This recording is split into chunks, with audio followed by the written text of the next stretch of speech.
Amen, amen. Bienvenue, je ne me suis pas présenté, je suis Pasteur Jo. Donc, bienvenue au ministère Don de Grâce, ministère Don de Grâce qui prêche la grâce. Amen, merci de suivre. Ok, effectivement, on a un ministère particulier parce qu'on prêche la grâce et on se rend compte effectivement que dans le corps de Christ, on ne prêche pas souvent la grâce.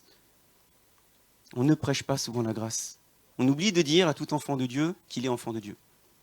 On dit, mais si tu veux être enfant de Dieu, il faut que tu fasses des efforts pour mériter enfin d'être appelé enfant de Dieu.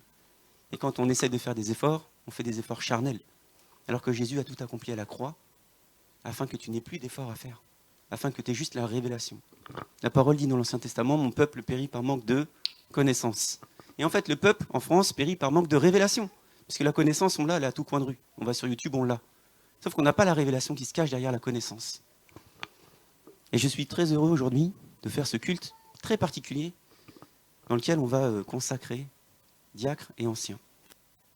Sachant qu'on a déjà des diacres, en sachant qu'on avait déjà eu un ancien. Mais aujourd'hui, on le fait d'une façon tout à fait particulière, dans le sens où, effectivement, ce ministère marche de gloire en gloire. De gloire en gloire. Et ce week-end, on avait donné un nom à ce week-end quelque part, on avait dit ce week-end, c'est le week-end de l'obéissance. Pourquoi l'obéissance ? Parce qu'en fin de compte, hier, on a fait des baptêmes. Elodie. Nos baptisés sont réunis, c'est marrant, ils sont déjà dans le service. Ok, hier, on a fait des baptêmes dans des eaux vives, on a fait des baptêmes dans la Seine. Ça s'est très bien passé. Et effectivement, on se baptise par obéissance et pas par obligation. On se baptise parce qu'à un moment donné, on a compris que la parole de Dieu te dit « baptisez-les au nom du Père, du Fils et du Saint-Esprit ». Et nous, de baptiser-les au nom du Père, du Fils et du Saint-Esprit, on en vient à faire des prières au nom du Père, du Fils et du Saint-Esprit. Il n'y a pas de prière au nom du Père, du Fils et du Saint-Esprit. Tu baptises au nom du Père, du Fils et du Saint-Esprit. Parce que le Père, le Fils et le Saint-Esprit ne sont que un, c'est un Dieu. Et nous, à force d'entendre parler de Trinité, on découpe le Père, on découpe le Fils, on découpe le Saint-Esprit. Et c'est oublier ce que Jésus a dit, qu'il était préférable pour nous qu'il s'en aille, afin que nous recevions le Saint-Esprit. Et Jésus a dit que nous ferons de plus grands miracles que lui, Jésus. Pourquoi ? Parce que nous sommes plus nombreux. Et on va y venir. On va enseigner là-dessus, rapidement. Donc, bienvenue. Vous êtes dans un ministère qui est le ministère qui prêche la grâce, un ministère de puissance et d'amour. Parce que la grâce, c'est l'amour et la puissance. Et il n'y a pas de sorcellerie. Vous savez ? Même s'il y a des délivrances, il n'y a pas de sorcellerie. Pourquoi je dis ça ? Parce que Jésus rentre dans la synagogue. On en a parlé hier avec notre sœur. Il rentre dans la synagogue, il voit une dame courbée là depuis 18 ans. Parce que l'esprit l'avait courbée depuis 18 ans. Il est dans une synagogue. Il dit, toi, je te vois, je te chasse, va dehors. Il parle à l'esprit. Et nous, quand on voit ça dans une église, on fait, oh là là, qu'est-ce que c'est que ça ? C'est de la sorcellerie. Mais c'est ce dont on a accusé Jésus quand il était en train de ministrer. Et en France, on n'a pas l'habitude de voir ça. Donc on dit, non, je ne veux pas voir ça, c'est horrible, qu'est-ce qui s'est passé ? Et on devrait s'habituer à ça. On devrait même comprendre qu'on a toute cette capacité de guérir et de délivrer. C'est ça la grâce. C'est ce que Jésus a dit de ses enfants. Les miracles et les prodiges accompagneront ceux qui auront cru, ceux qui auront eu la révélation de la grâce, tout simplement. Amen. Ok.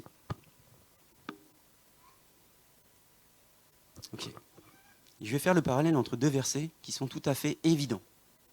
Des versets qui sont évidents à rapprocher. Un de l'Ancien Testament et un du Nouveau Testament. On a Moïse. Et hier, on a enseigné rapidement, pendant le passage par les eaux du baptême, qu'en descendant de la présence de Dieu après 40 jours, ils entendent comme des bruits de guerre. Josué entend, il fait « mais Moïse, c'est quoi là ? Ils sont en train de faire la guerre en bas ou pas ?» Et Moïse dit « Non, reste tranquille, c'est pas un bruit de guerre, c'est un bruit de musique. » Et hier, on a enseigné que la musique, toute les nouveautés que vous entendez à la télévision, toutes les mauvaises nouvelles que vous ouvrez dans votre courrier, toutes les discussions que vous pouvez avoir avec vos voisins, vos amis, votre famille, le travail, rien de tout cela nous ramène à Jésus-Christ. Et Moïse dit à Josué, non, non, t'inquiète pas, c'est pas un bruit de guerre, c'est pas un bruit de victoire, c'est pas un bruit de défaite, c'est un bruit de musique. Et pourtant, la parole de Dieu te dit, louez l'Éternel. Et nous, vous verrez que de tout notre cœur, on fait toute autre chose que de louer l'Éternel. On ne fait que se divertir, que d'avoir peur par les mauvaises nouvelles, que d'avoir peur par les mauvaises discussions. Et donc, Moïse, qui a quand même sorti son peuple, par compassion, il a erré 40 ans, puis il est revenu chercher son peuple, et il les a fait errer quelque part 40 ans dans le désert, malgré eux.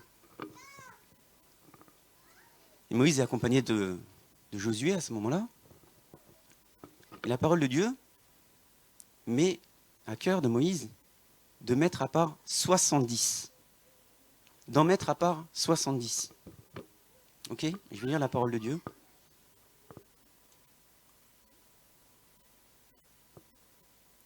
Je vais lire la parole de Dieu pour vous.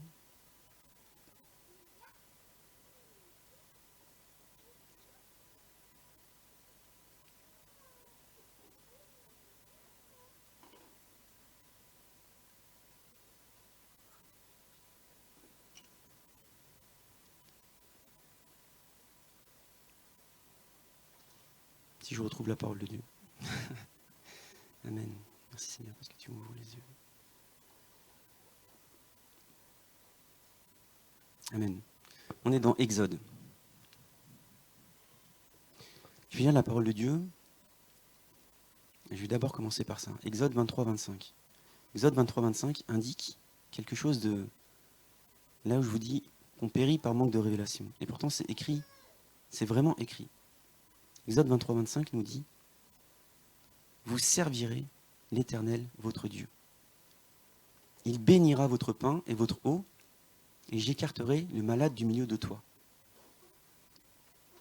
Et là où on périt par manque de révélation, pourtant c'est écrit, il y a écrit « Vous servirez ». Vous voyez ? Vous servirez l'Éternel, votre Dieu. Et le problème qu'on a, c'est qu'on a oublié que Jésus est venu non pas pour être servi, mais pour servir. Et nous, qui vivons dans une France, une société de service, on s'accapare tous les services que le monde peut nous mettre à disposition, en oubliant que nous devons servir. Et donc on profite. On profite. Parce qu'on est dans une société tertiaire, parce que n'importe où tu peux t'acheter un service, et on a oublié que le sens premier de Jésus, c'est de venir pour servir. Et c'est quelque chose qui s'écarte même de notre cœur. On ne vient plus pour servir. On vient pour écouter, on vient pour juger. On dit ouais, la prédication n'était pas si cool que ça, la louange n'était pas si cool que ça. C'est bon, c'est un peu loin quand même leur délire à eux. Ouais, c'est bon, ils prêchent la grâce, c'est bon, je connais. Ouais, mais en fin de compte, vous devriez être de mon côté. Puisqu'on est venu pour servir, on n'est pas venu pour être servi. Vous voyez ? Et c'est en cela qu'on va consacrer aujourd'hui diacres et anciens. Parce qu'ils ont le sens du service. Ils ont le sens du service. Prenez notre diacre, je dis futur diacre, mais c'est diacre. Prenez notre diacre, quoi que vous lui demandiez, quoi que vous lui demandez, j'ai envie de dire quoi que vous lui demandiez, c'est mieux, il dit oui et amen. Vous prenez notre Jordan, il dit hey Jordan, est-ce que tu peux me déposer là-bas à Pétaouchnok ? Il dit oui. Et moi je te dis Jordan, maintenant tu vas apprendre à dire non. Parce qu'on est dans une société de service, et comme il y a une bonne poire qui dit oui et amen à tout, on l'utilise, on le presse, et comme c'est du service, c'est gratuit. Fait écoute, moi il y a un gars, il va me déposer, c'est cool. Ah, parce que prendre un Uber, ça coûte. Pourtant, c'est du service. Ouais, mais ça coûte. Ouais, je préfère de moins avoir un gars, là, c'est plus facile pour moi. En plus, on va pouvoir discuter, on se connaît un peu. Je vais lui déverser tout le mal-être qu'il y a dans ma vie. Et lui, il me dira, mais t'inquiète pas, Jésus t'aime. Et hop, salut, salut. Et c'est ça le monde dans lequel on vit.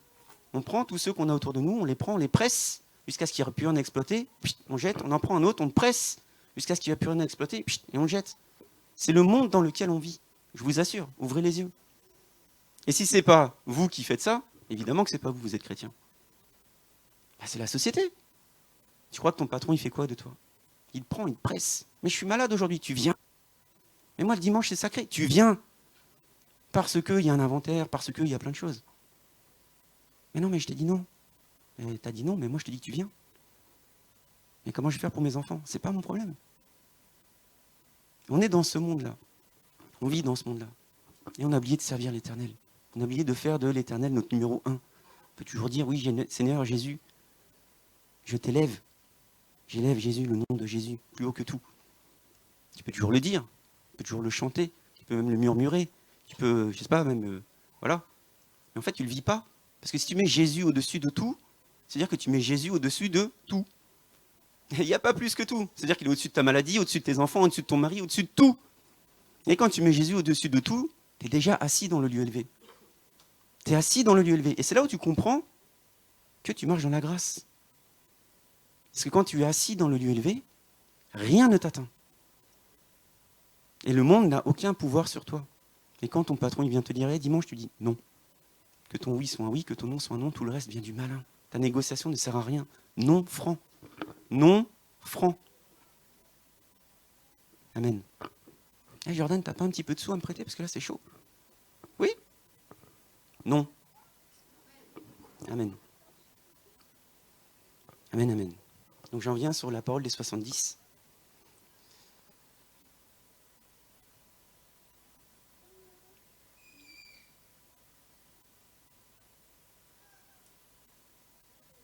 Seigneur Jésus.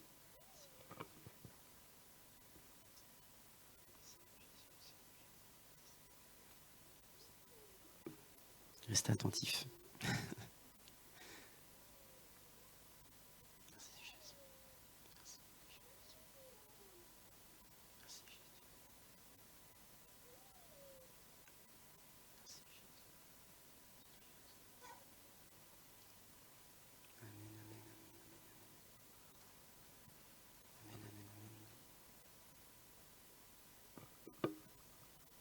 Ok. On est dans nombre 11. On est dans nombre 11. Et dans nombre 11, on voit l'Éternel, on l'a dit, l'Éternel Yahweh, Adonai, c'est le nom que tu donnes de l'Éternel, parce que tu ne peux pas saisir, c'est un nom ineffable, celui qui était, qui est, qui sera éternellement. Et nous, on a un problème avec cette éternité parce qu'on croit qu'il est éternel, en oubliant qu'il est éternel dans le passé aussi. Donc on regarde devant, on dit oui, mais lui, il est éternel, il vivra bien après moi. Mais lui, il t'a déjà donné l'éternité. Donc ton éternité commence au moment où tu as reconnu que l'Éternel était ton Seigneur et ton Sauveur. Donc tu vis éternellement. Mais lui, il a une éternité qui est tout autre, elle est derrière toi déjà. Il a tout créé, on vient de lui. Et l'Éternel dit de toi, je te connaissais avant même que tu sois dans le sein de ta mère. Donc tu es déjà esprit. Et la volonté de tout parent, c'est d'amener à reconnaître chaque enfant qui est son véritable père dans l'esprit. Et une fois que tu fais cette reconnaissance, alors tu attrapes ton élection pour l'éternité. C'est pas compliqué en fait. On demande à tout parent, non pas de faire de ses enfants des rois et de les mettre au-dessus de Jésus, mais on demande à tout parent de ouvrir les yeux spirituels de ses enfants afin qu'ils reconnaissent qu'ils sont esprits. Qu'ils sont esprits. YouTube ne fera jamais reconnaître à vos enfants qu'ils sont esprits. YouTube fera reconnaître à vos parents qu'ils ont besoin d'une Switch, d'une PS5. Et qu'ils n'en ont pas assez parce qu'ils ont déjà la Switch, mais ils n'ont pas le dernier jeu. On est dans nombre. Amen. Et si on fait un peu le récapitulatif, on voit que le peuple a crié à l'Éternel. Dans cette assemblée, on enseigne quelques profondeurs de la parole de Dieu. Et on voit que le peuple a maudit, le peuple a été médisant avec Moïse. Parce qu'ils nous ont dit, mais nous on a faim, on en a marre de ta manne qui tombe du ciel, Jésus.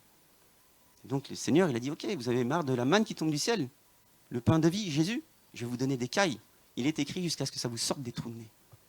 T'en as pas assez du monde, je vais te donner le monde jusqu'à ce que ça te sorte des trous de nez et que t'en vomisses. Il y avait tellement de cailles qu'ils n'ont jamais pu toutes les manger. Parce qu'on n'est jamais satisfait. Et ça déplaît à Dieu. On n'est jamais satisfait.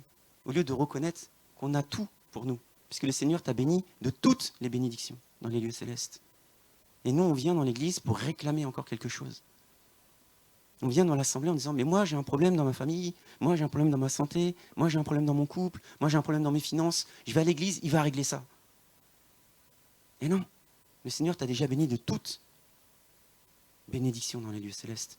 Juste à toi de reconnaître que ça se révèle à ton esprit, que tu es béni. Et quand tu es béni et que tu comprends que tu es béni, alors tu enseignes le peuple pour leur dire, hé les gars, vous êtes bénis.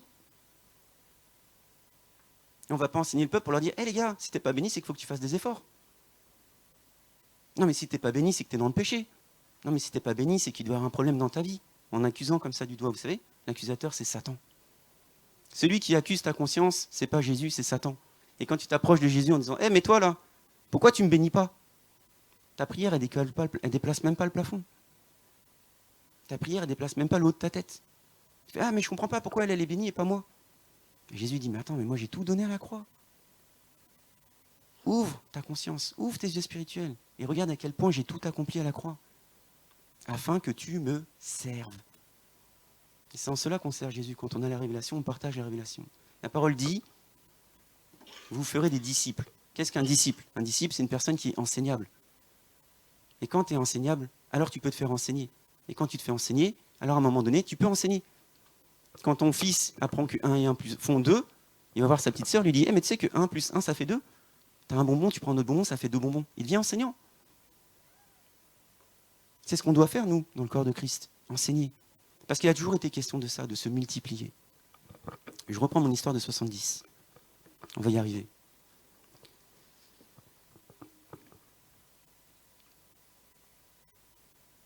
Il est écrit.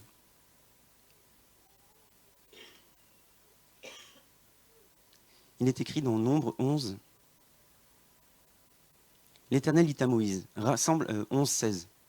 Rassemble auprès de toi 70 des anciens.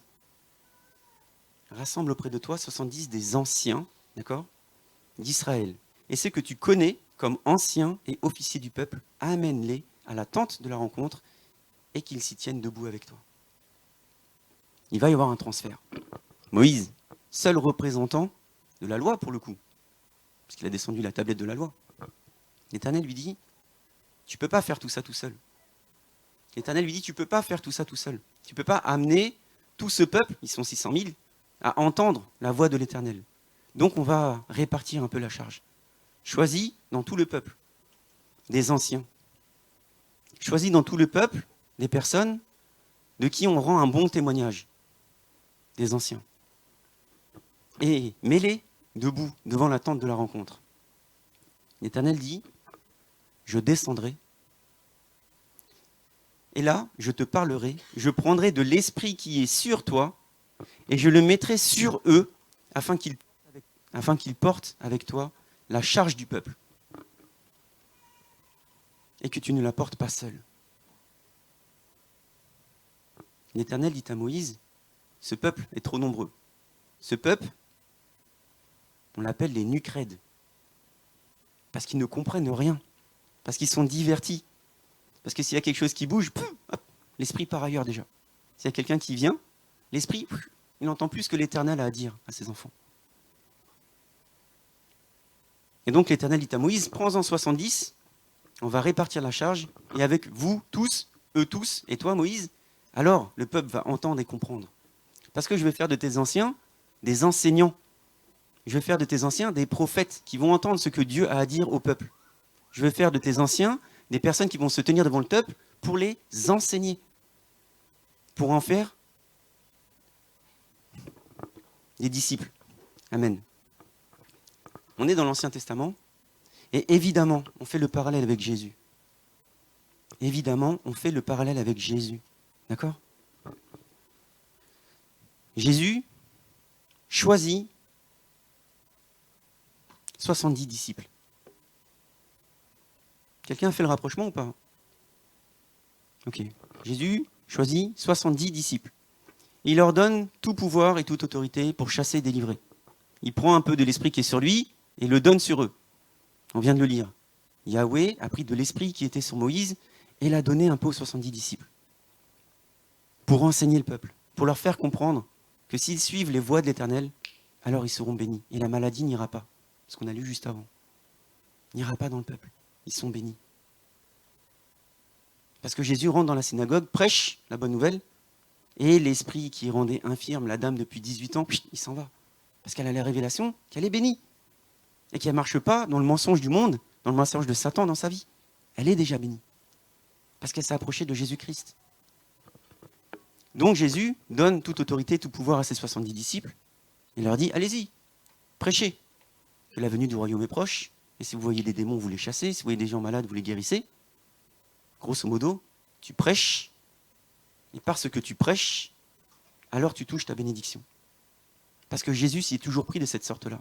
Il prêche, et quand ça se révèle à ta conscience, une fois que ta conscience elle est réveillée, alors tu prends conscience de qui tu es dans le Seigneur.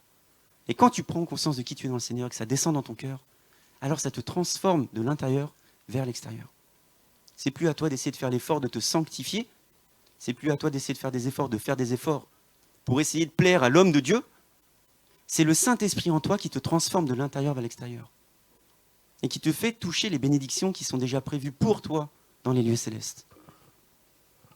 Donc les 70 prêchent, et on en vient à une particularité dans cette période-là, c'est qu'il y a un enfant qui, lui, ils n'ont pas réussi à le délivrer. Donc le père amène l'enfant, dit « Jésus, c'est quoi cette affaire? Pourquoi tes disciples, là, ils n'arrivent pas à délivrer mon enfant? Ils se jettent dans l'eau, ils se jettent dans le feu, ils bavent, ils crient, ils hurlent. Pourquoi tes disciples, là, ils ne peuvent pas le faire ?» Jésus reprend ses disciples. Il dit « Mais attendez, je vous ai tout donné. Amenez-moi cet enfant. » Et il dit au père de l'enfant, qui est l'autorité spirituelle de l'enfant, tout est possible à celui qui croit. Est-ce que tu crois? Et le père dit, oui, je crois. Alors reçois ta délivrance. Et le disciple leur dit, hé les enfants, je vous ai donné toute autorité, tout pouvoir, toute puissance, dynamis. Je vous ai donné toute autorité et toute puissance pour chasser et pour guérir. Comment ça se fait que vous ne compreniez pas? Je vous ai enseigné. Jésus dit à ses disciples, jusqu'à quand vous supporterai-je? Combien de temps encore je vais vous supporter? Pourquoi tu viens devant Dieu en disant, mais pourquoi moi je n'ai pas encore été béni? Pourquoi je souffre encore? Pourquoi j'ai encore des problèmes dans mes finances? Pourquoi j'ai des problèmes dans mon mariage, dans mon couple, dans mes enfants? Pourquoi j'ai des problèmes dans mon travail? Et Jésus te dit, mais combien de temps encore ça va tenir cette affaire? Puisque vous êtes des disciples de Jésus-Christ, mais que vous n'avez pas la révélation de Jésus-Christ. Vous n'avez pas la révélation de où vous êtes assis en Jésus-Christ. Parce que vous voyez un Jésus-Christ qui est lointain, distant. Ce qui fait que l'Église en France est par terre. Et que quand on voit une délivrance dans l'Église, on crie au scandale. On dit « Ah, qu'est-ce que c'est que cette affaire ?» Il n'y a pas d'affaire, c'est biblique. Et on ne parle pas très loin dans la parole de Dieu, on parle vraiment des évangiles. Jésus souvent prêche et délivre. Et les gens sont stupéfaits, ils disent « Waouh, même les mauvais esprits lui sont soumis. » Mais nous, si on voit un mauvais esprit qui lie un enfant de Dieu, qui l'empêche d'avancer, et qu'on voit que ça se manifeste, alors on crie au scandale. On dit « Ah, c'est Belzébuth !» Et je vous le redis, on a attaqué Jésus d'être de Belzébuth. Et Jésus dit « Si moi je suis de Belzébuth, comment Belzébuth pourrait-il se retourner contre Belzébuth? Comme je ne suis pas de Belzébuth, ça veut dire que le royaume des cieux est déjà là. » Et c'est l'objectif de tout enfant de Dieu, d'amener le royaume des cieux sur terre. D'amener le royaume des cieux sur terre. Et ça déplaît. Et ça déplaît même dans le corps de Christ. Ça déplaît même dans le corps de Christ. On est toujours dans l'Exode, on est toujours dans Nombre 11. Moïse en choisit 70, et dans les 70, il y en a 2 qui ne sont pas allés à la tente de la rencontre. 2 hommes, l'un nommé Élad et l'autre Médad, étaient restés dans le camp. On est au verset 26. Et l'Esprit reposa sur eux, malgré tout. Ça veut dire que l'Éternel dit à Moïse, tu en nommes 70, tu les amènes, et je prendrai de l'Esprit qui est sur toi pour le mettre sur eux. Mais malgré le fait que tu ne te déplaces pas jusqu'à la tente de la rencontre, comme tu es noté dans le livre, alors tu reçois l'Esprit. Et il y en a un qui s'appelle Josué, qui vient dire à Moïse, on est le verset d'après, verset 28, Josué, fils de Noun, assistant de Moïse depuis sa jeunesse, prit la parole et dit, Moïse, mon Seigneur, empêche-les. Empêche-les de quoi? Empêche-les. Parce que quoi? Parce que Élad et Médad prophétisaient dans le camp. Ils étaient déjà recouverts de l'Esprit du Seigneur sur eux. Ils sont remplis de l'Esprit de Dieu sur eux, malgré le fait qu'ils ne se soient pas présentés dans la tente de la rencontre. Et maintenant qu'ils ont l'Esprit sur eux, alors ils peuvent enseigner le peuple. Mais ils n'ont pas respecté ce que l'homme de Dieu avait dit. Ils ont dit, vous viendrez. Mais eux se sentaient indignes. Ils se sentaient indignes, parce qu'il y a tout un travail de sanctification dans l'Ancien Testament pour plaire à Dieu. Mais malgré tout, l'Esprit était déjà sur eux. Et quand tu reçois l'Esprit sur toi, l'Esprit qui est en toi, parce que tu es scellé du Saint-Esprit, quand tu lâches suffisamment prise, alors il se revêt sur toi. C'est ce qu'on appelle le baptême de feu. Quand tu es baptisé de feu, ce n'est pas une fois dans une vie. Le baptême de feu, ça devrait être tous les jours. Quand tu lâches suffisamment prise dans ta chair, alors l'esprit qui est en toi te revête de sa présence. Le baptême de feu. Et quand tu es dans le baptême de feu, c'est là que les miracles et les prodiges arrivent. Et c'est ce que veut Jésus pour tous ses enfants. Parce que quand il y a des miracles et des prodiges, ça touche la conscience. Et là, on est obligé d'abdiquer. On dit, ah ouais, là j'avoue. Quand on voit, la semaine dernière, on avait l'évangéliste Victor Serpa, qui prie pour une personne qui a des problèmes de hanche, qui impose ses mains et que la jambe grandit, on fait, ah ouais, là c'est chaud quand même. Ah ouais, sa jambe elle a grandi quand même à la dame. C'est-à-dire qu'elle boitait. Le gars il prie, elle boite plus. Assurément, il y a un Jésus. Bien sûr qu'il y a un Jésus. Et cette prière, cette imposition des mains, elle est faite pour tout enfant de Dieu. Et c'est ce que Josué est parti dire à Moïse. Empêche-les! Empêche-les! Et Moïse répond. Es-tu jaloux? Es-tu jaloux? Et Moïse insiste. Puisse tout le peuple de l'Éternel être composé de prophètes. Et veuille l'Éternel mettre son esprit sur eux. Moïse a été entendu. Parce que l'esprit de l'Éternel est sur chacun d'entre nous. L'esprit de l'Éternel est sur chacun d'entre nous. Et quand je dis chacun d'entre nous, ça ne consiste même pas aux chrétiens. L'esprit est avec tout le monde. Parce que la parole de Dieu te dit que Jésus a tant aimé le monde. Et quand tu commences à regarder un peu au ciel, tu dis, ah, il y a un esprit qui est là. Oui, c'est le Saint-Esprit. Accepte-le. Et tu seras scellé du Saint-Esprit. Et comme je l'ai dit, quand tu es scellé du Saint-Esprit, alors tu peux faire des miracles et des prodiges plus grands que ceux de Jésus. En plus grand nombre que ceux de Jésus. Ceux que l'on ne voit pas ici. Amen.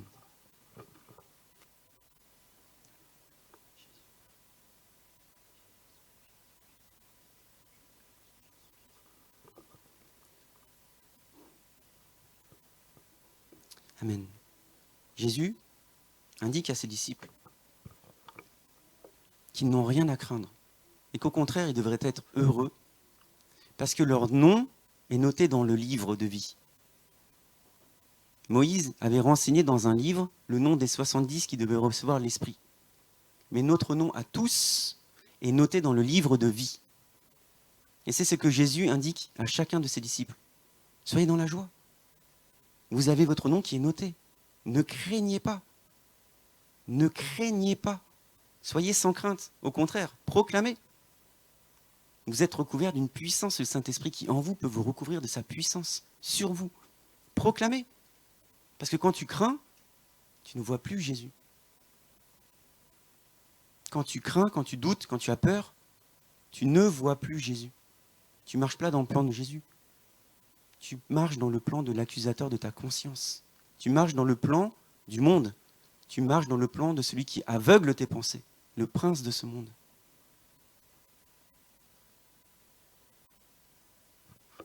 On consacre aujourd'hui diacre et ancien. Parce que dans la loi, même la loi rabbinique, la loi de l'Ancien Testament, que suivent nos frères juifs encore aujourd'hui, on peut bâtir une synagogue à partir de 10 familles. 10 familles se réunissent, boum, on crée une synagogue. Un lieu de prière, un temple. Synagogue chez les juifs, un temple chez les chrétiens. Et Jésus va de lieu en lieu et prêche dans ces temples, dans ces synagogues. Il enseigne la bonne parole. Parce qu'il a le rôle apostolique. Il leur dit, les gars, on vous a donné une doctrine, mais ce n'est pas la bonne doctrine. Le royaume des cieux est là, puisque je suis là. Soyez revêtus de la puissance du Saint-Esprit. C'est ce qu'on enseigne. C'est ce qu'on devrait enseigner quand on est juif messianique, quand on reconnaît Jésus. Les juifs, dans les synagogues, enseignent la venue d'un Messie avec un prophète qui va annoncer la venue du Messie, Élie. Mais nous, on a reconnu Élie dans la personne de Jean le Baptiste. Et on a reconnu le Messie, Jésus-Christ. Donc là où dit « familles se réunissent », alors on devrait pouvoir créer un temple. Et c'est ce que te dit la parole de Dieu. Paul enseigne Timothée et Tite. Il dit « va de ville en ville, de lieu en lieu, trouve des personnes de qui ont fait un bon témoignage, et tu en fais des anciens. Tu en fais des anciens, de manière à bâtir une église. C'est vraiment la vision apostolique. Avant d'être appelé au ministère et de savoir qu'il y a des dons spirituels, tu enseignes la bonne parole. Et quand la parole de Dieu te dit que tu aspires au titre de diacre, tu fais bien, parce que tu toucheras une récompense. Mais nous qui sommes assis dans l'assemblée, on reste assis dans l'assemblée. Mais la parole de Dieu te dit, quand tu es touché par Jésus-Christ, engage-toi par les eaux du baptême. Et une fois que tu es engagé par les eaux du baptême, tu dois avoir à cœur de servir comme Jésus-Christ a servi. Parce que l'Église n'est pas là pour te retenir, mais elle est là pour te libérer. L'Église, elle est là pour t'édifier. L'Église, elle est là pour te faire grandir. L'Église, elle est là pour te faire sauter les verrous spirituels qui t'empêchent de voir le royaume des cieux, qui t'empêchent de manifester le royaume des cieux sur terre. Donc l'Église est en train de te dire, tu es baptisé, c'est bien, sers le Seigneur.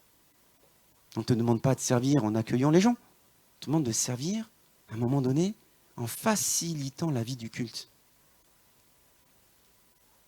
Jésus, poussé dans le désert, marche 40 jours. Et Satan, qui est patient, arrive le dernier jour. Il lui dit, mais tiens, regarde Jésus, je te donne tout là, prends tout ça. Et Jésus lui dit quoi?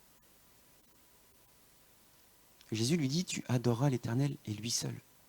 Il a transformé la crainte de l'Éternel en adoration. Et je remercie le Seigneur qu'on ait des véritables adorateurs dans ce ministère. C'est pas facile la louange. Mais moi, mes chantres là, ils louent le Seigneur de tout leur cœur. Peu importe la tête que fait l'assemblée. C'est un cœur à cœur avec leur cœur, avec Jésus. Ils louent Jésus de tout leur cœur. Et je remercie vraiment Jésus, qui ait des cœurs d'adorateurs dans cette assemblée. Parce que la parole dit, ce que cherche le Père, c'est des enfants qui l'adorent en esprit et en vérité.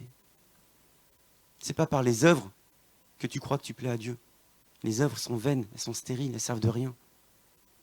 C'est dans l'esprit, dans le parler en langue, dans le lâcher prise, dans l'adoration. Et Jésus va dans le désert et dit à Satan, non, je ne peux pas me prosterner devant toi, puisque je me prosternerai que devant mon Seigneur. Et juste après ce verset, du moins pendant ce verset,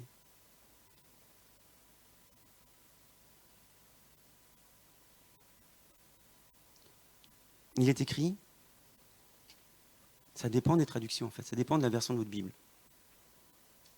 Tu adoreras le Seigneur, ton Dieu, et à lui seul, tu rendras un culte. Ça dépend vraiment des versions. Mais le tu rendras un culte signifie tu ne serviras que lui seul. Le service en Jésus, c'est rendre un culte à Jésus. Le service dans l'Église pour Jésus, c'est faciliter la vie du culte que l'on doit rendre à Jésus. Et c'est en cela qu'on positionne des diacres, et c'est en cela aussi qu'on positionne des anciens. Parce que les anciens et les diacres sont des facilitateurs de la vie de l'Église. C'est des facilitateurs de la vie de l'Église. Un diacre s'assure du bon fonctionnement de l'Église. La parole de Dieu dit, il est préférable pour nous de positionner des diacres plutôt que de lâcher la parole. Parce que le service aux tables, venir en aide à la veuve et l'orphelin, on ne peut plus l'assumer.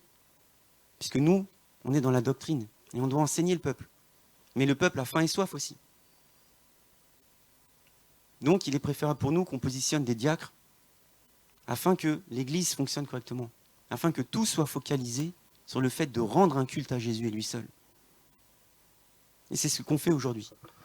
On positionne des diacres, on positionne des anciens, afin de s'assurer que cette Église soit focalisée sur Jésus-Christ et lui seul, et qu'elle ne soit plus dispersée, qu'elle ne soit plus dispersée, qu'elle ne soit pas dispersée avec des problèmes qui sont de l'ordre tout à fait charnel, avec des problèmes qui ne sont pas tout à fait spirituels, avec des problèmes de logistique, avec des problèmes de finances, avec des problèmes de marketing, avec des problèmes d'invitation, avec des problèmes de le pasteur, avec des problèmes de l'évangéliste. On n'a pas assez de temps pour pouvoir supporter toute la charge de l'Église.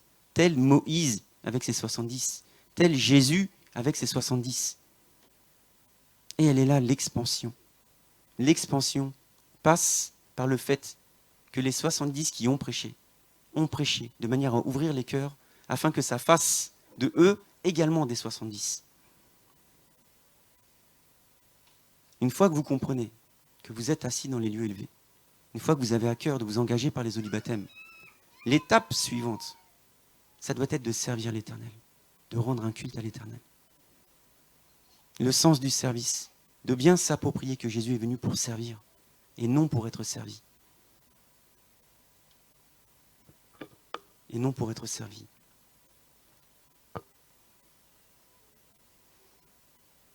Si quelqu'un, Jésus parle, si quelqu'un me sert, qu'il me suive, et là où je suis, là aussi sera mon serviteur. Si quelqu'un me sert, le Père l'honorera. On est dans Jean 12, 26. Mais nous, on croit qu'on suit Jésus, mais Jésus te dit, si quelqu'un me sert, alors il me suit. Pour suivre Jésus, il faut que tu serves Jésus.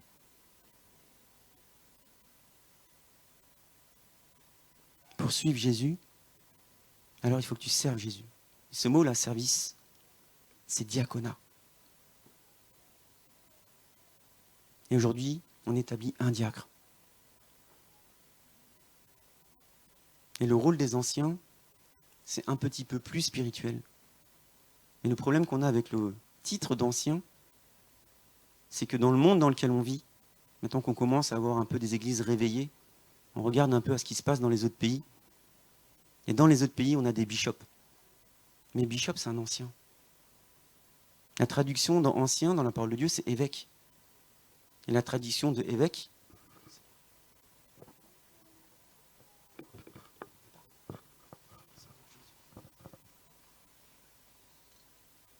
excusez-moi, diacre, il n'est pas encore là, donc on va faire la technique. Et le titre de bishop, et le titre de bishop, du moins le titre d'ancien, c'est bishop, c'est évêque. Et après, on a des archevêques, des archibishops. Le problème qu'il y a, c'est que diacre, le problème, c'est pas un problème, mais ça peut être un problème. Diacre et ancien sont choisis par l'homme. Alors que Dieu appelle certains de ses enfants dans le ministère. Mais nous, pour le coup, on ne se trompe pas. Et pourquoi on ne se trompe pas? Parce que chacun des enfants qui sont assis là sont appelés au ministère. Donc on ne peut pas faire d'erreur. Vous voyez? On a un diacre qui est appelé au ministère, on a une ancienne qui est appelée au ministère, on a une ancienne qui est appelée au ministère, et on a une ancienne qui est appelée au ministère. Donc on ne fait pas d'erreur. Même si c'est un choix d'homme, il n'y a aucune erreur. Zéro erreur. La parole de Dieu te dit, teste-les. Teste-les. Et s'ils y arrivent, alors tu les positionnes. Et nous, on n'a même pas besoin de les tester, puisqu'on sait déjà qu'ils sont installés dans la grâce. Puisqu'il suffit de les voir ministrer, ils prêchent, ils impactent, ils louent, ils prient, ils font la totale, parce qu'ils sont déjà enfants de Dieu. Et le Seigneur appelle ses enfants à les servir.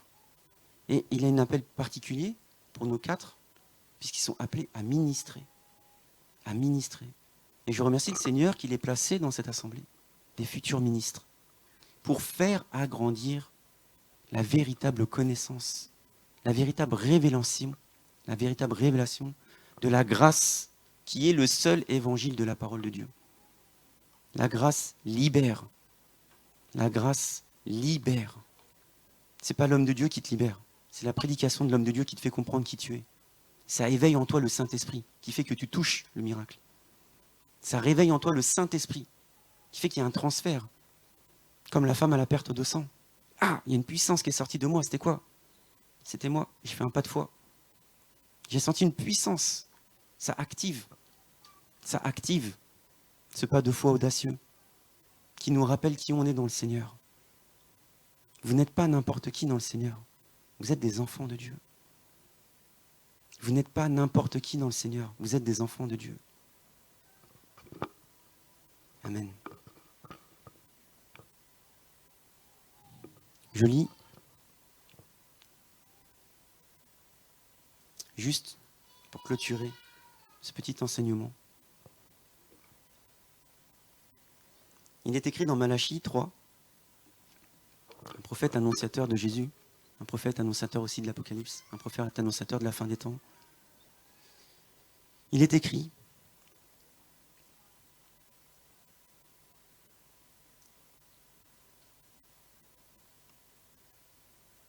ils seront à moi, dit l'Éternel des armées, ils m'appartiendront en propre.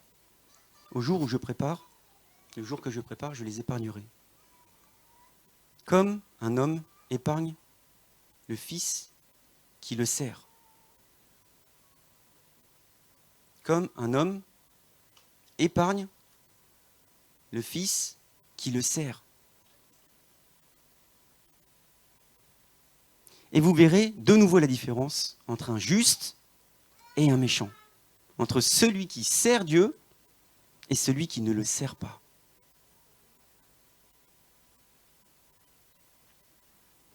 Jésus dit que celui qui le suive, c'est celui qui le sert. Celui qui lui rend un culte.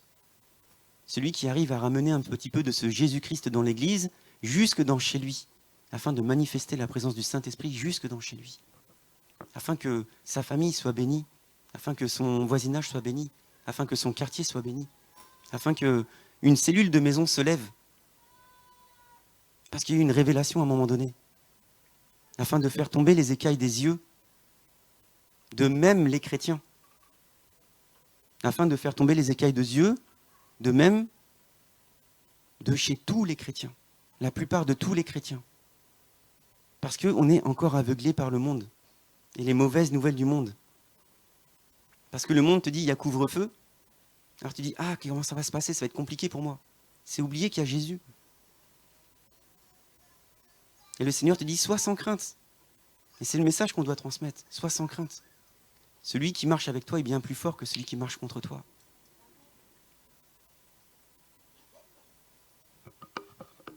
Amen. Amen, amen. Bon, écoutez, on va passer à la consécration. On va écourter. On va écourter. On va écourter cela.